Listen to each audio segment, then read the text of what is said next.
Welcome to this week's episode. We are here at Cobb County Police Department in Georgia, who, in my estimation, has one of the two best real-time crime centers in the country. Not biased at all. Wait, what's the first? Certainly not. At all. I don't list number one. Yeah. Mitch, Fort Worth. He's saying it's got to be on the road. it's got to be somebody. I wasn't going to go anywhere with that. I was just going to leave it at the two and let people debate that on their own. Here we are, fellas. Good to be here. Thanks for letting us come film at your RTCC. Since last time I was here, it's improved. A black wall, my favorite part, which I was telling Darren. Good for keeping your eyesight fresh, and a whole lot of video wall compared to 2 years ago. Yeah, it's one of my favorite crime centers to visit for sure. And I think a lot of people do. Y'all get a lot of visitors, obviously, so a lot of people come here. But I think one of the main reasons they come here is not necessarily because of the room itself, but because you guys just get it. Like you understand next generation policing and what it looks like. And that's kind of what we want to hear today. We want to get your insights on this stuff. But before we do, why don't you tell us who you are? Okay, well, I'm Captain Hall with the Cobb County Police Department. I'm the Special Response and Technologies Captain, which means nothing to anybody outside of this department. But it means I have a variety of units. I have the Violent Crime Bureau, Homeland Security, Crime Analysis. But the unit that takes the most time and attention, sometimes I describe it like it's almost like the toddler. The rest of my units are teenagers, so as long as they just do what they're supposed to do, everything's great. But a toddler, you have to spend time and energy to raise it and figure out what it's going to be when it grows up, and that's the Real-Time Crime Center. And so work with Lieutenant Thorp. And I'm Lieutenant David Thorp. I am the proverbial toddler that lives in Captain Hall's basement, rent-free. But I'm the commander of the what's called the Forecast Unit, which is the Field Operations Response, Crime Analysis, and Strategic Technologies Unit. And the largest portion of that is the Field Operations Response component, which is the Real-Time Crime Center. And that takes up a lot of my time as well. Yeah. And how long has y'all's crime center been in existence? So you've had it for a little while right now. Just over 3 years. We signed our contract in September of 2021 and went live in some form or fashion, being that officer, detective in an office with a radio and a computer in October, November. Yeah. And then we were physically built out in February of 2022. Yeah. I'm curious because, I've got this experience as well. How do you guys like that style of policing? Like being in a crime center versus the experience that you've got on the streets, like, in general. I don't have to get into specifics, but that's one thing that I always wonder about. Yeah, I would say that my background was mostly through a violent crime unit, so a plainclothes gun unit. I did have other tours in intelligence and crimes against persons, like every officer gets transferred around the career. But most of my time was a violent crime unit. And, hey, absolutely loved that. It was the best time of my career. However, I will say the Real-Time Crime Center is just so intriguing because it takes these tools, these technologies we have, and allows us to work with these officers to create more effective and efficient policing. And so ultimately, that's at the heart of most police officers, right? It's the heart of our why we do what we do in public safety. So even though taking care of public safety issues used to, in my career, be the running and gunning kind of stuff, this aligns with that background because ultimately we're all here for the same reason. So I remember when you guys were researching and getting ready to open your crime center, right? And the process that you took, and similar to other agencies, you guys did a pretty good deal of research, right? To get to a point where you think we're going to start to crawl, right? And then we'll get somewhere to walk. How did you go about deciding what technologies you were going to bring in to start your center with? Well, I think initially we began visiting other real-time crime centers that were well-versed in real-time policing. One of them being Atlanta PD and the other one being NYPD. I think first and foremost, the idea is work with what you have, right? So there are a lot of municipal cameras that we have within our county, whether it's police precincts, fire departments, Department of Transportation cameras, and pre-existing LPR systems.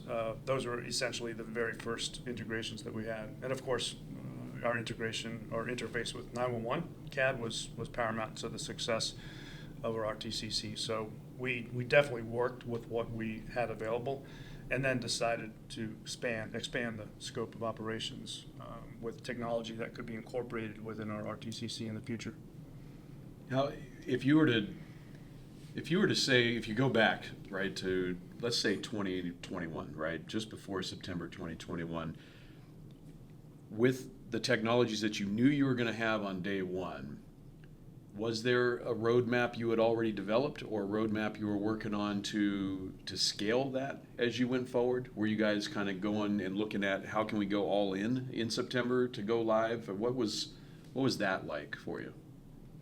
Well, I think back in September 2021, there were really just 2 people assigned to the RTCC. So going all in with 2 people is significantly different from going all in with 10 or 12 people. But yes, the idea was going all in, and it's been a nonstop ride ever since. There are certainly things that we didn't have, technology that we didn't have before we had the RTCC. We do now. Acoustic gunshot detection systems. Although our facial recognition program is not directly connected to our real-time crime center, we did develop a program and a policy and found a vendor shortly after that. So I think it started the conversation about what else is able to be integrated within the RTCC. And so for that reason, I believe that we're all in, and certainly all in now, but it's been a nonstop trip ever since. But I would also highlight that when we were at those beginning stages, we just didn't have one defined destination that we were heading towards. We realized that you learn along the way, and the journey can change as you learn along the way. So I'd almost describe it like if you were shifting a manual in a vehicle. You know, you hit that first gear and you maximize what you have, but you kind of hit a red line. And so you have to figure out what puzzle pieces do I need to add to shift to the next gear and then accelerate up. And so that's kind of what our journey has looked like, is maximizing what we have, and then what's the piece of the puzzle that can take us to that next level, and let's maximize that. Yeah, that's a really good analogy. It's like, it's my experience.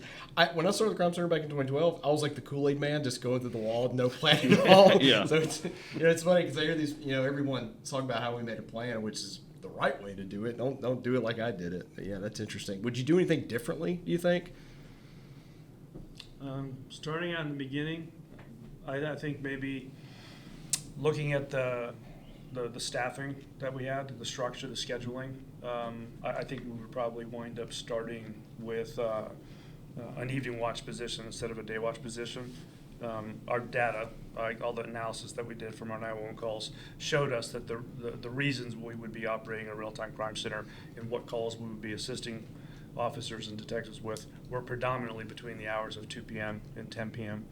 For about a year and a half, we operated during banker's hours because that's what felt comfortable to us. So I think, hindsight being 2020, we would flip the script and wind up dedicated to evening watch operations, because it took nearly 2 years before we were fully operational on evening watch. Yeah. And one thing I think a way to add to that is we discussed how the real-time crime centers, there is no cookie-cutter approach. You have to identify in your community what is the point of need and have the real-time crime center meet that point of need. So Thorp mentioned that there were 2 prominent real-time crime centers we visited, Atlanta and then New York.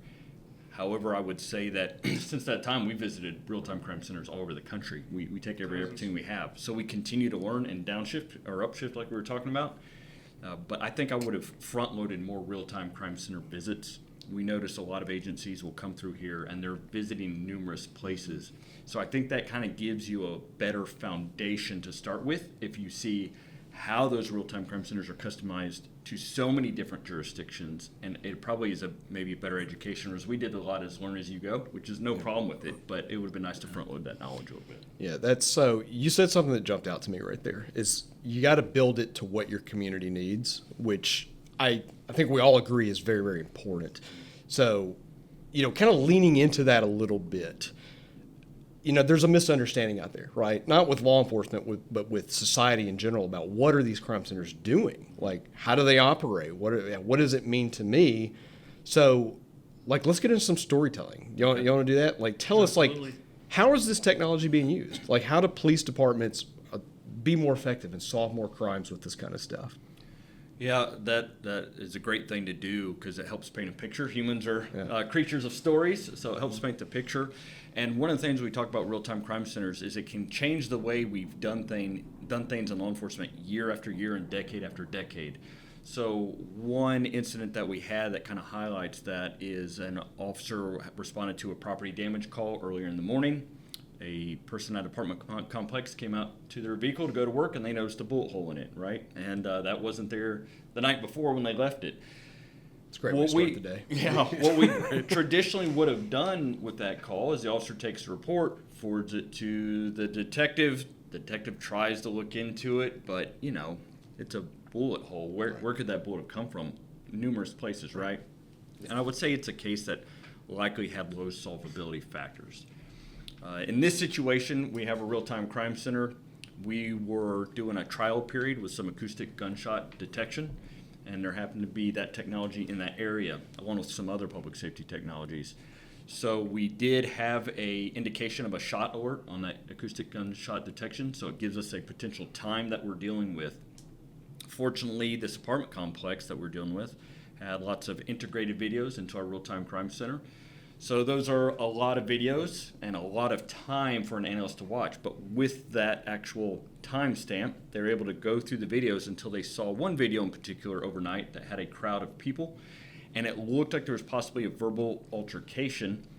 That lasted several minutes. Well, what they did is they took that timestamp and they were able to go to that exact time and go frame by frame through that video and located one single frame that had a muzzle blast on it. Yeah. So that vehicle they see leave the complex, which passes by an LPR that the complex had partnered with us with and installed an LPR. So they had the tag. That information is forwarded to the detective, which gave him very high solvability factors and ultimately resulted in an arrest warrant. But the story didn't end there, which is even better, because since we had that tag, it was put into a hot list, and a precinct sergeant saw that hot list alert pop up a couple days later, was able to stop that vehicle, not only arrest the suspect, but was able to seize a gun that was in the car with the suspect. Nice. So it's just interesting from my perspective to take a case that is just going to be, hey, I'm going to take this routine report, leave it active, detective's going to look at it and say, oh man, what do I really have here? But layering different public safety technologies in the Coordination Real-Time Crime Center, not only do we get an arrest, but we get a crime gun off the street. And anytime we get a crime gun off the street, that is a good day that makes an impact in the community. So the integrated video, the public-private partnership video, the general business feeding video into a police department, right, for real-time policing, you guys do it very well here, and it's not an easy thing to get and to maintain, etc. Can you just describe for really everybody that's going to watch and listen to this podcast, what has that journey been like for this agency? Because it may be the norm, but it's not what everyone thinks the norm would have been if you back up 3-4 years, right? So how has that been? Well, we've talked about this before, about one of the biggest challenges for any real-time crime center, outside of the footprint, right? I mean, every agency is different, is getting integrated cameras, getting integrated partnerships, and not just getting them, but keeping them. That seems to be the overarching sentiment, right? There's that one common thread and challenge that every agency endures. For us in the beginning, it was very, very difficult, much like that Kool-Aid guy you were talking about. Real quick. Why is it difficult? In the beginning, it was a one-man or a two-man show. Yeah. And so you're trying to expand your operational footprint here within the brick-and-mortar real-time crime center. And then at some time in the future, you want getting a hook, all right, a fish on the hook. You get an interested party. Something happens at a property, and they show interest in becoming integrated with your real-time crime center. At that point, you have to stop what you're doing here in the RTCC, put everything on the back burner, and then head out to the field to take care of that task and do the community engagement. community engagement obviously is very important, building the brand, if you will. Yeah. It's a constant drumbeat that has to be maintained, and you need somebody, we realize, to maintain that. So ultimately, that's the challenge, is you just got too many balls in the air, you're wearing too many hats, particularly in the first couple months. An RTCC is really nothing without that footprint of camera integration in the community. And that will always be a challenge for us, but if we approach it positively with a game plan and a roadmap, I think we'll see continued long-term sustainability. But ultimately, that's what the challenge is. So we are very fortunate here in the department. We have reserve police officers or retired police officers. We have about 25 of them within the department.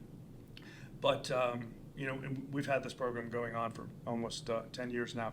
But never has there been a dedicated RPO for the Real-Time Crime Center. So we were able to capitalize on a recent retirement about 18 months ago, in about June of 2022, or 2023 rather. We had our executive officer, who is a Major Stan Bell, and he was coming up for retirement, and he is a people person. He is the guy that can get the job done for us. And so we were entertaining the idea of bringing him over as a public safety analyst to simply work in the Real-Time Crime Center. And then the light bulb went off, and we realized, hey, with his attributes and his background, his community engagement efforts in the past, we decided to turn him into what we call an RTCC integration officer. So he wears multiple hats, but his primary job function is to go out there, meet with community members, meet with enterprise partners, and generate a solution or provide a solution to those enterprise partners. We have seen a significant uptick in the number of integrated cameras and integrated partners since bringing him on board. And once he was able to get a feel for the job, he just took off running. He is that Kool-Aid man for us now, but he has a definite direction. And so it's very comforting to know that we can maintain operational control up here and put that on his shoulders. And he's done a fantastic job, not just getting integrations, but keeping them, maintaining the lines of communication. Because we know that oftentimes, particularly with apartment complexes, there's a lot of turnover. These properties are sold and purchased by a different management company, and all of a sudden you lose connectivity. So he maintains those conversations to prevent that from happening. Yeah, I appreciate the answer there, because I think there's not a lot of information in the real-time center space, right? And that's one of those pieces, one of those programs that everybody thinks this would be great. I'm going to go out and I'm going to get all these videos and we're going to bring those in. And it's important to listen to how you just described that, because it's not a plug and forget. It can't be, right? I mean, it's you have to maintain that program, and going into it, you kind of have to have a plan together how you're going to do that. And I would add to it that community policing is something that departments are always talking about. We have found that the Real-Time Crime Center is a very great tool for community policing, because like with our integration officer, those integrations are really about relationships.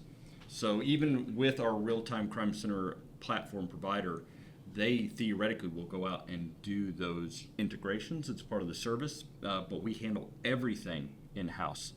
And the reason being is because we want, in this case, Major Bell, he is the face of the police department. When he's trying to get the integration, if something happens to the integration, management changes, we want his face to be the face of Cobb County Police Department, not a corporation. And we want him to focus on those relationships. And that is community policing. When these different businesses and apartment complexes know who Cobb County PD is to them, they can pick up the phone and call that person. So I think that's why the integration officer program has been very successful for us. We've seen other agencies duplicate or mimic that to the extent of actually creating a job description. And we were looking at doing that in the future, but creating a job description where you want hiring somebody for that dedicated purpose, that will allow continual integrations for years to come. Essentially a marketing expert for your crime center is really essentially what it is. It is, yeah. Totally different from traditional law enforcement methodology, right? We're cops. We're not good marketers, but we need to try to find the person that is ideal at that specific task. And you hit the nail on the head with the ideal, because like we have learned intimately, I would say, with our operations, is it's all about finding the right person for the role. So that's with your hiring for public safety analyst, that's your real-time crime center manager, but your integration officer. You can't just successfully take any retired police officer and just put them into that role. You have to look for that person that has those innate instincts and personalities and qualities that lend them to success in the role. So the right person for the right place.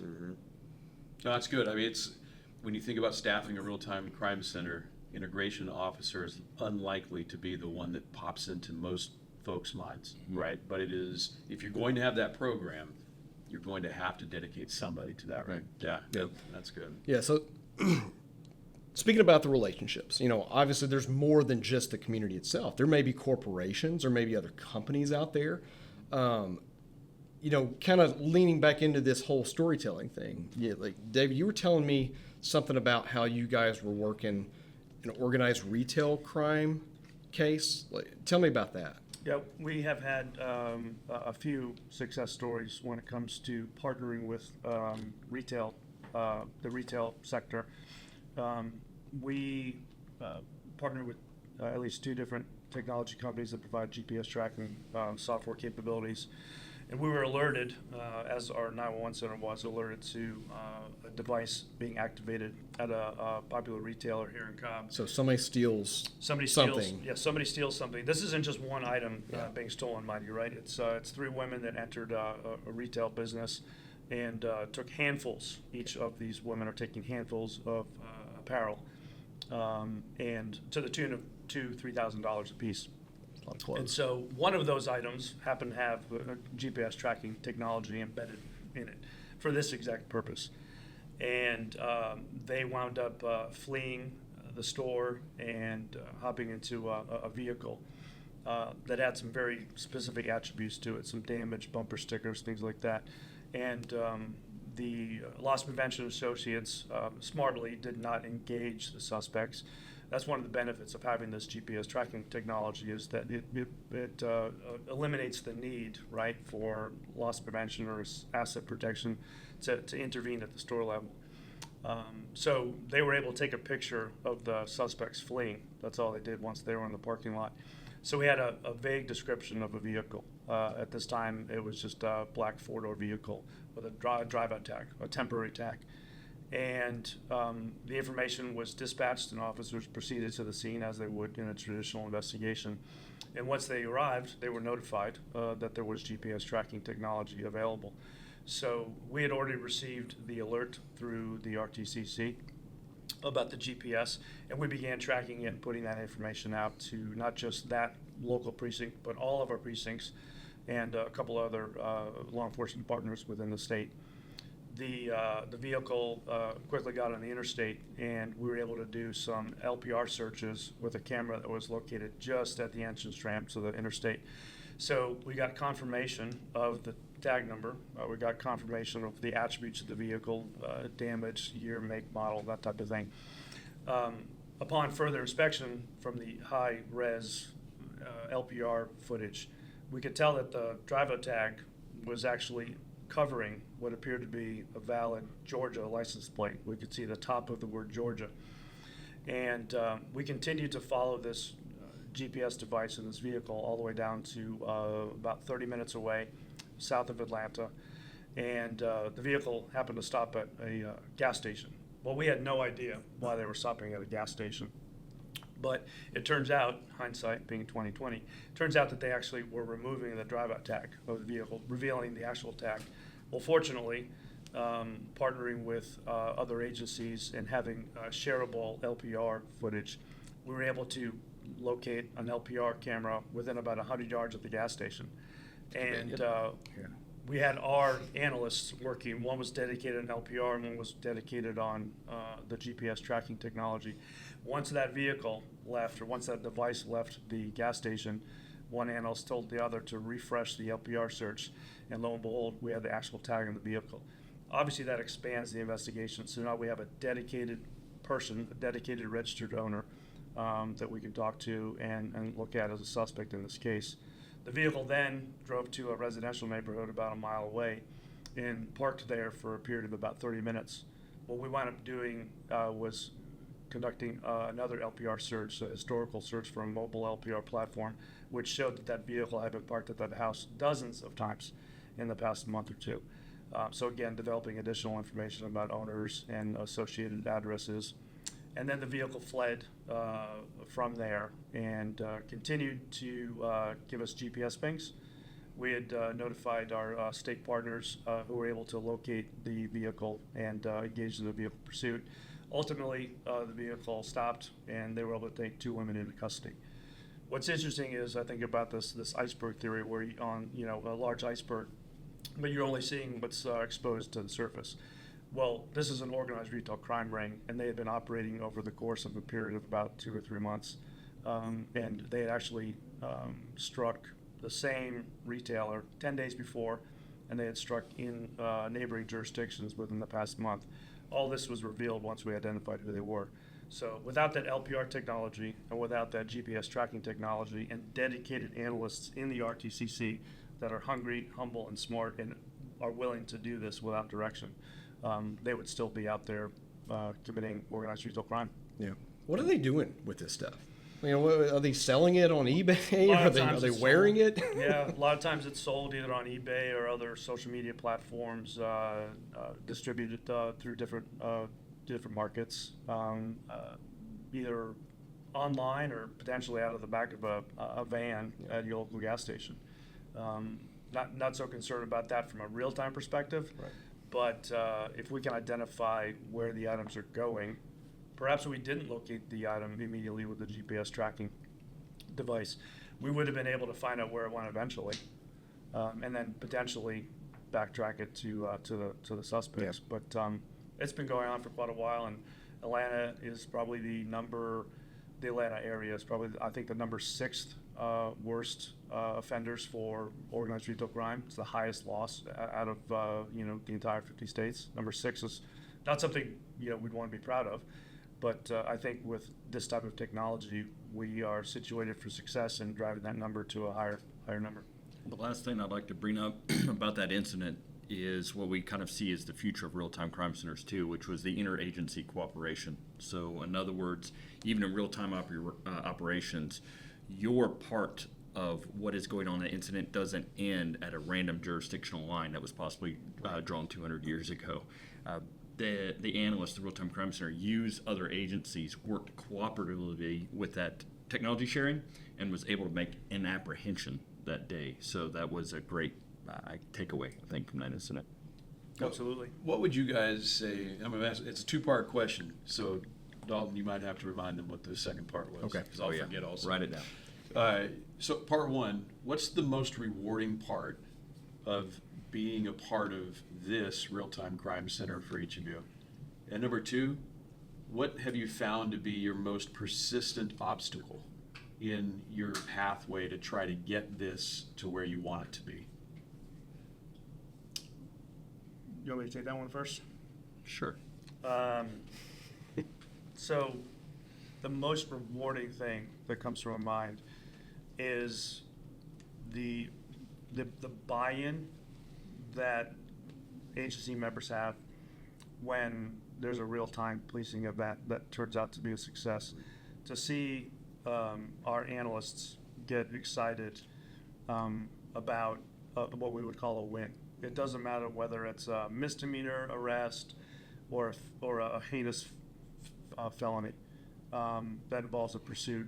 To see these guys, simply check the box on a success and work together, the camaraderie that they have, and in the success and working together to supply answers efficiently and effectively to officers in the field. I think that's the most rewarding thing, to see the successes come from the collaboration. Nice. Long answer, but sum it up: the success coming from the collaboration with the officers. And I would say, for me, it all goes back to that foundation of why are we here? Why is there a police department in Cobb County? Why do we try to make an impact on public safety? This technology is allowing us to make improvements in that space. And so I kind of discussed earlier about that. Man, we've always had a heart of service, and you do the best with what you have. But year after year, decade after decade, a lot of the calls we handled the same way. You get the shots fired call at the apartment complex. Man, you want to help the people in that community, but you're getting there 5 or 10 minutes later. Your suspect isn't there. You're looking for damage. Maybe you look for video. I mean, that's the reality. But with the Real-Time Crime Center, you take something like integrated video with the Real-Time Crime Center platform. That shots fired call goes out. Hey, we can go visually there right now and get actionable information that even if it takes us a few minutes to get there and the suspect is gone, we are following that suspect. We're able to get information about that suspect and make that apprehension where we could never do before. So to me, the most exciting thing is it helps us serve our community better. It's another tool in the toolbox that helps us meet our why.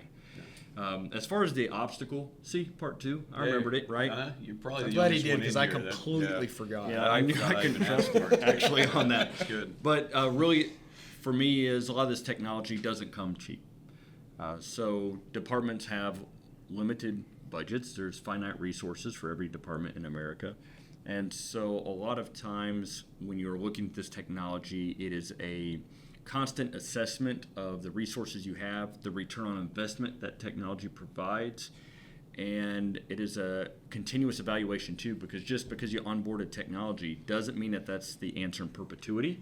There are times where you need to sunset technology and bring something else on board, so constantly looking over the horizon. So for me, it's just the reality of the budget and what is the best service I can provide with the budget that I have. Yeah, that's awesome, man. Yeah. So we're getting near the end of the episode here. I just have a couple of rapid fire questions for the both of you guys. Single answer, no verbosity, please. Okay, we in the South would say let it rip, tater chip. Here we go. Dodgers or Yankees? This is easy for me. It's going to be Dodgers because it's National League. I'm surprised you didn't say Braves. I'm All right. legitimately surprised you didn't say Braves. I am too. Well, it wasn't an option given, but And I I was trying to appreciate you stick with staying the within the with the rails. structure Yeah, of the question. no, it's good. Yeah, I I'm a rule appreciate follower. that. Where are we at? As a native of Boston, it's anybody but the Yankees. Okay, that's fair. That's good. Ice cream or frozen yogurt? Ice cream every time. Ice cream, yes, Yeah. which you denied me on Monday, by the way. That did actually happen. Unbelievable. Yes. Yeah. Unbelievable. Well, Yeah. we were actually focused on this thing called work, and so we were trying to, with the upcoming All-Star Game, drive around the area of our stadium and look for infrastructure. And so as some of us are looking for appropriate places for infrastructure, some other people are pointing out the ice cream establishments were passing. Listen, paid observer. It is the essence of community engagement. Absolutely. You know, it's funny. The unit I used to be in Fort Worth before the crime center, we had this running joke. If you got on TV, you had to buy the entire team ice cream. Yeah. Okay.